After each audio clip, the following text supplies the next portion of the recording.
Saudara-saudara kaum muda yang Tuhan kasihi, selamat malam.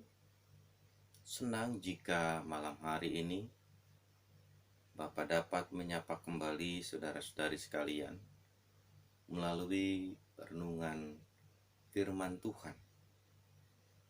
Dan untuk itu, saudara-saudari yang Tuhan kasihi, kita akan mengawali renungan firman Tuhan malam hari ini dengan kita bersama-sama berdoa memohon pertolongan Roh Kudus. Mari kita berdoa, saudara-saudara.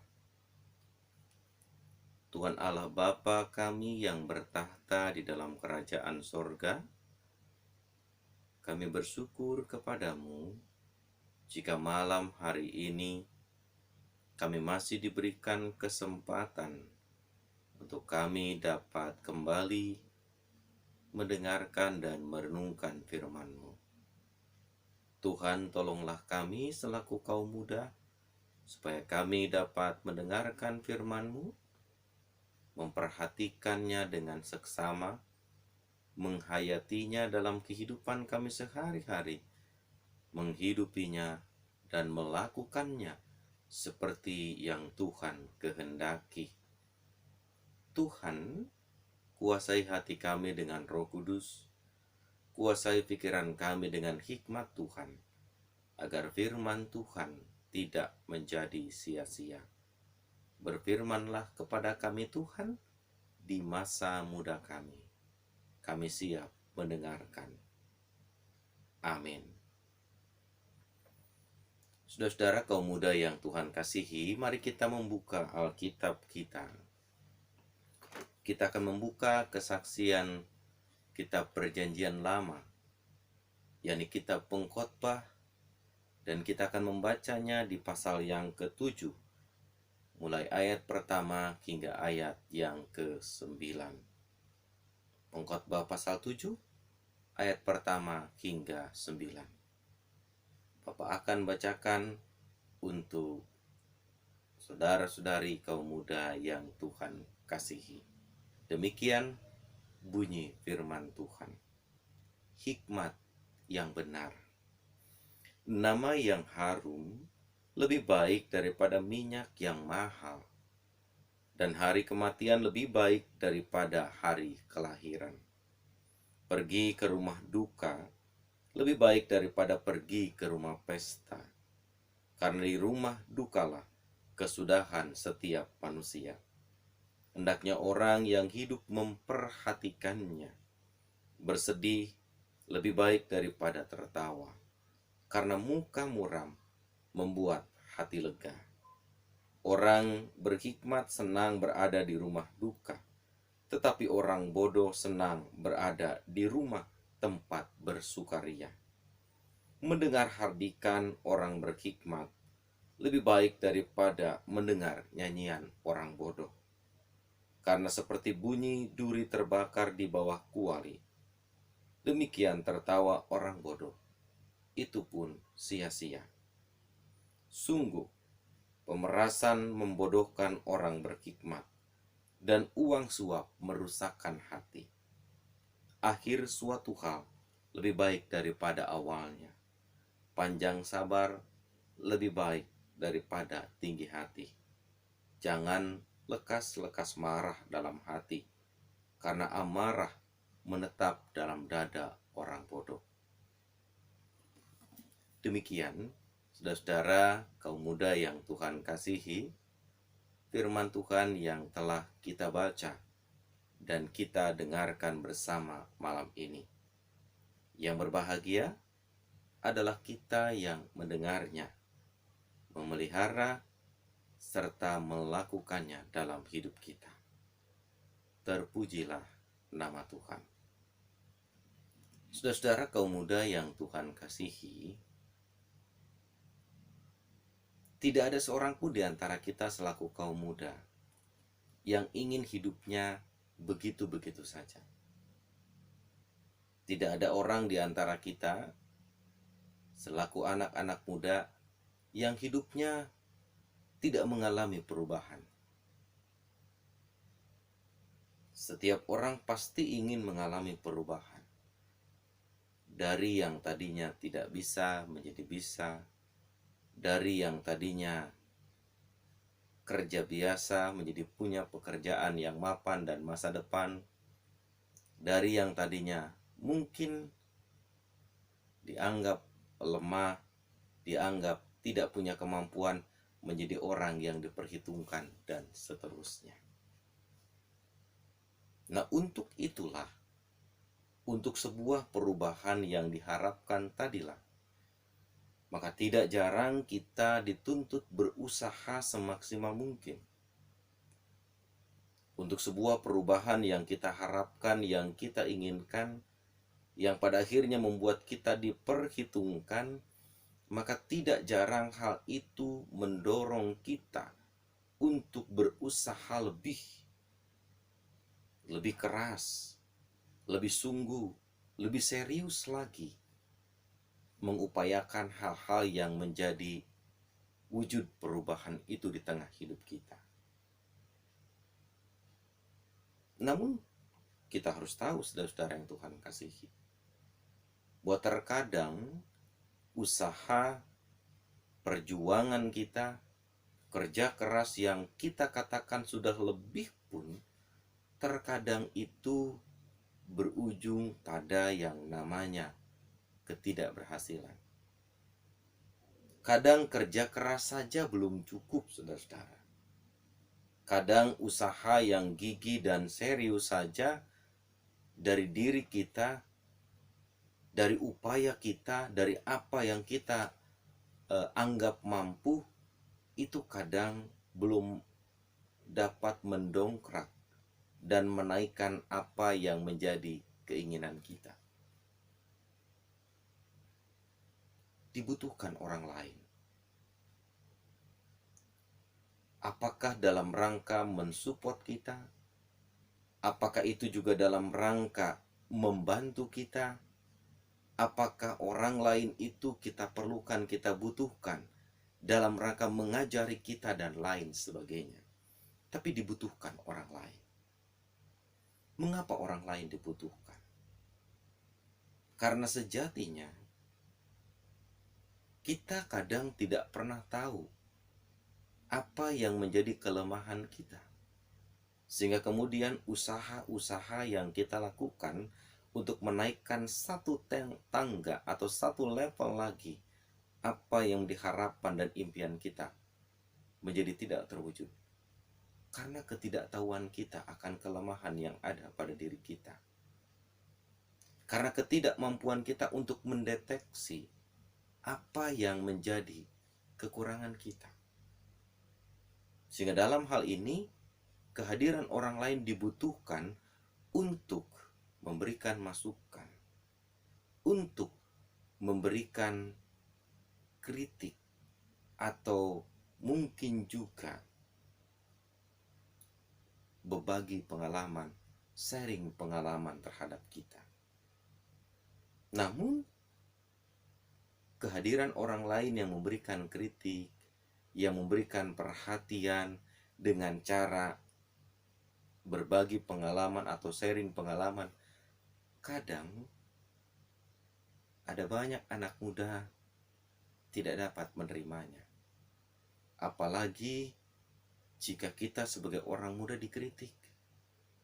Kita merasa kita mampu, kita merasa kita bisa, kita merasa kita punya pengetahuan, kita merasa kita sudah punya pengalaman dengan orang lain, sehingga ketika kita dikritik, kita menolak, kita tersinggung, kita marah karena kritikan itu. Padahal sejatinya, saudara-saudaraku, rekan-rekan muda yang Tuhan kasihi, kita mesti belajar dari kritik itu. Karena bisa jadi kritik itu memang hendak mengingatkan kita, hendak menyadarkan kita bahwa ketidakberhasilan kita itu karena kekurangmatangan kita. Sehingga dengan kritik itu kita bisa saja diajak untuk lebih matang, lebih hati-hati, lebih memperhatikan banyak aspek dalam hal-hal yang sedang kita upayakan, dan kita lakukan. Di titik inilah saudara-saudara kaum muda yang Tuhan kasihi, sebagai orang muda kita mesti belajar dari penulis kitab hikmat, dalam hal ini pengkhotbah.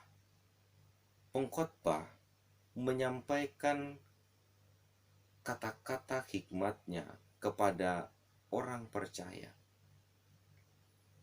yang hendak mengatakan bahwa tidak jarang dalam kehidupan ini kita seringkali lebih suka menenggelamkan diri pada hal-hal yang sifatnya lahiriah, pada hal-hal yang sifatnya dapat disentuh, dapat dilihat dengan kasat mata. Padahal tidak jarang hal-hal yang dapat disentuh, yang dapat dilihat, yang dapat diraba itu sifatnya sementara. Nah, karena itulah penulis kitab pengkhotbah mengajak kita untuk menggunakan bukan hanya kemampuan. Kita diajak bukan hanya untuk menggunakan keahlian yang kita punya. Kita diajak bukan hanya mengandalkan kekuatan yang kita miliki sebagai orang muda, tetapi kita diajak untuk mendengarkan hikmat. Untuk menggunakan hikmat kita ketika kita mewujudkan segala sesuatu yang menjadi harapan dan impian kita. Dan salah satu wujud hikmat itu adalah datang dari kritikan, datang dari nasihat, datang dari teguran. Karena kadang saudara-saudara kaum muda-mudi yang Tuhan kasihi, tanpa teguran kita bisa menjadi anak-anak muda yang kebablasan. Kita bisa menjadi anak-anak muda yang kelewatan dalam bersikap, dalam bertindak, dalam bertutur kata, bahkan dalam pergaulan. Oleh karenanya, sang penulis kitab pengkhotbah mengajak kita untuk menggunakan hikmat yang benar. Dan hikmat yang benar itu tentu saja lahir dari setiap pengajaran, lahir dari setiap nasihat, lahir dari setiap didikan yang kita dengar, kita terima, dan kita jumpai di tengah-tengah kehidupan kita. Dalam hidup ini, saudaraku kaum muda yang Tuhan kasihi, tidak ada seorang pun di antara kita, saudara-saudara, yang boleh merasa kita sudah cukup lengkap dengan segala apa yang kita miliki. Tidak boleh di antara kita, saudara-saudara, merasa bahwa kita sudah tidak membutuhkan kritik, tidak membutuhkan masukan, tidak membutuhkan sharing pengalaman dari orang lain. Keberhasilan itu salah satu faktornya didukung juga oleh berbagai masukan, oleh berbagai argumentasi, oleh berbagai kritikan dan nasihat yang disampaikan oleh orang-orang di sekitar kita. Percayalah bahwa tidak semua kritikan itu, saudara-saudara, sifatnya ingin menyalahkan. Tidak semua kritikan, saudara-saudara, sifatnya ingin menyudutkan. Tidak semua kritikan harus kita lihat dan kita pahami bahwa itu ingin menjelekan kita. Banyak orang, banyak pihak mengkritik kita karena sayang pada kita. Banyak pihak menasehati kita bukan karena benci dengan kita, tapi karena mereka ingin melihat kita memiliki kehormatan, dapat diperhitungkan di tengah-tengah kehidupan ini. Oleh karenanya, saudaraku kaum muda-mudi yang Tuhan kasihi, jangan pernah bersikap antipati terhadap kritikan. Jangan menjadi marah dan tersinggung jika kita dikritik seseorang. Tapi renungkanlah setiap kritikan dan nasihat itu baik-baik dalam hidup kita. Sebab pasti di balik kritikan itu ada hal yang berharga yang hendak menjadi alat bagi kita untuk kita dapat meniti anak tangga keberhasilan dalam hidup ini. Penulis kitab Pengkhotbah menyampaikan kata-kata nasihat ini sebagai bagian dari tuntunan praktis dalam kehidupan masyarakat dan orang-orang percaya pada waktu itu. Dan sekaligus ini juga adalah tuntunan praktis bagi kita. Pengajaran yang praktis bagi kita di tengah-tengah kehidupan yang harus kita jalani. Oleh karenanya, selagi ada banyak kesempatan Tuhan berikan kepada kita, dengarkanlah hikmat yang benar dari Allah. Dari manapun asalnya hikmat itu, pengajaran atau nasihat itu, pasti itu akan ada manfaatnya buat kita. Jika kita memahami, menghayati, dan meresponnya dengan positif. Jangan buru-buru berpandangan negatif terhadap nasihat dan kritikan orang lain. Dengarkanlah dengan saksama, perhatikanlah dengan bijaksana. Karena kita percaya di setiap didikan, di setiap nasihat, di setiap teguran, dan di setiap kritikan ada rencana Tuhan buat kita. Amin. Mari kita berdoa, saudara-saudara kaum muda-mudi yang Tuhan kasihi. Tuhan, terima kasih untuk firman yang kami dengar. Kami diajak untuk mengandalkan hikmat yang benar dari Tuhan. Ketika kami ingin mengalami perubahan, ingin menjadi orang-orang yang diperhitungkan, maka kami diajak untuk memulai dengan sebuah kesadaran bahwa tiada kesempurnaan ada pada kami. Yang oleh kesadaran bahwa kami tiada sempurna adanya, maka kami dipanggil untuk dapat menerima nasihat, didikan, kritikan sebagai sebuah upaya untuk memperlengkapi diri kami agar kami dapat mengalami perubahan yang lebih baik. Mampukan kami Tuhan untuk bersikap bijaksana dalam menghadapi kritikan. Kami berdoa untuk teman-teman kami yang sedang sakit, berkatilah, pulihkanlah dan sembuhkanlah mereka. Dengan kuasa Tuhan, kiranya Tuhan menolong dan memberkati setiap orang yang kami kasihi dan saat ini sedang sakit. Berkati setiap aktivitas kami dan kiranya aktivitas kami berkenan di hadapan Tuhan. Ajar kami untuk mempergunakan masa muda kami dengan baik, dengan bijaksana, supaya hidup kami berkenan kepadamu.